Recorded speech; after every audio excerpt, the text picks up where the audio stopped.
Can we tell that one again? Yeah. How old was he? He had just finished school. This and was Arlis. He was just older than I. He had teamed up with these 3 boys that were real good friends with him at school, and they were used to meeting in groups and singing and different things. And so they were talking it over, and they said, why don't we form a quartet? We've got one of everything we need in here. So the boys were Debbie Ann Bailey, Hal Fincher, Carol May, and Arlis. And each one of them had a particular voice. And that was the only one they used for singing. So they started practicing. And some of them at school or different places heard that they were singing together, and they said, come over to our place. We'd like to hear it, and maybe you can help some of our young people get started. And they started visiting around like that and doing special songs, and picking the ones they did the best. And then in the summertime they would have,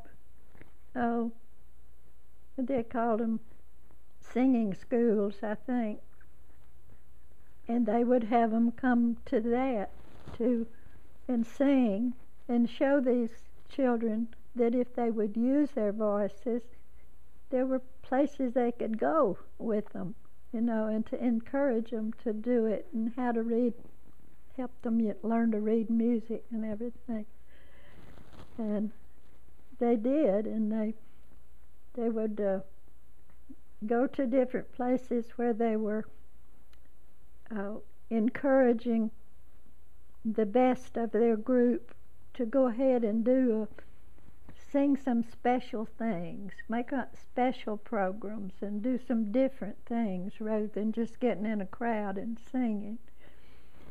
And so they'd be invited all over 2 or 3 counties around to come and do that and demonstrate to their students what they could accomplish. And they were just on the verge of recording. Yeah, and Arlis was going to graduate that year, and I think 2 of the other boys too. And they were thinking how they might do a visiting thing tour and make a little money that they could put into traveling and doing some of their other singing. And had just gotten started good, and they'd have people call and ask if they could come, and they could reserve a certain date for them and everything. And in the middle of the night, he had appendicitis, and he was just in terrible, terrible pain.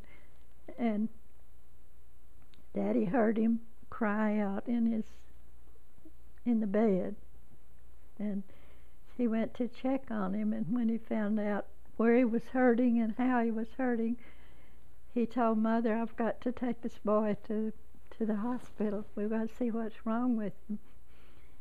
So they took him, and the next morning, Grandpa Spencer and one of the boys, I don't remember which one, went up to be with them, see if they could help in any way. And and that he went through that day, and early the next morning, Grandpa Spencer came back from town and stopped by because we were there waiting to see what we could hear. And he said, I've just come from there, and he said, we've got a really sick boy. He said, I don't know if he can make it. Well, that just shocked us no end. And during about lunchtime that day, they told us that he had passed away. And it was just so heartbreaking. And this nearly killed Daddy, because he says, here he was just on the verge of seeing what life was all about. And he was just taken like that. And he was the bass in the group. He had a real deep bass voice. Mm. But that was a shock to all the other three boys and the family and everything. It was really a sorrowful time. Yeah. Was Arlis the one that told you about baby Bonnie? Oh, Or was that- same one. Yeah. He was just about 2.5 years older than I was. Yeah, when he had come after me that night, I was telling Doris that, something she asked, and I was telling her that. And she said that she was just a baby then, little baby, but young baby. Bonnie was older than her?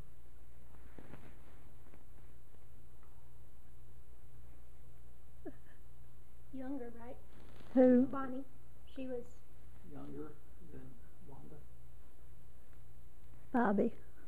Bobby. Yes, she was younger.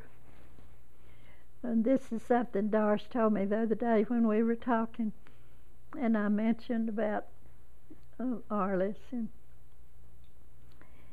she said, you know, I'm going to tell you something I had never told you. She said, when I was younger, I always had a kind of a feeling that I wasn't special to Mother and Daddy. And she said, I finally realized how senseless I was and how little I knew. They had Wanda with the surgery. She said they had that sorrow on their head. And then they had Bobby Nell, who died just right in their lap. And she said they just didn't have the time for me that I was begging for. And I thought that did her good to get that off of her mind. Because she said, I know I was wrong, and now I understand that there was no difference at all. And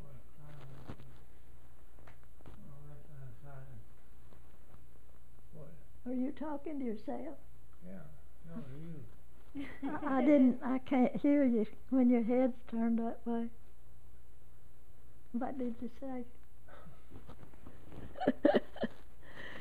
Anyway, that's the first time she had ever mentioned that to me, but I could imagine how she was thinking they just left me out, you know, they're not giving me the attention that I wish they would.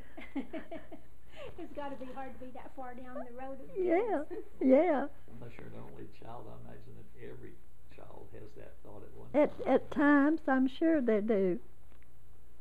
Yeah.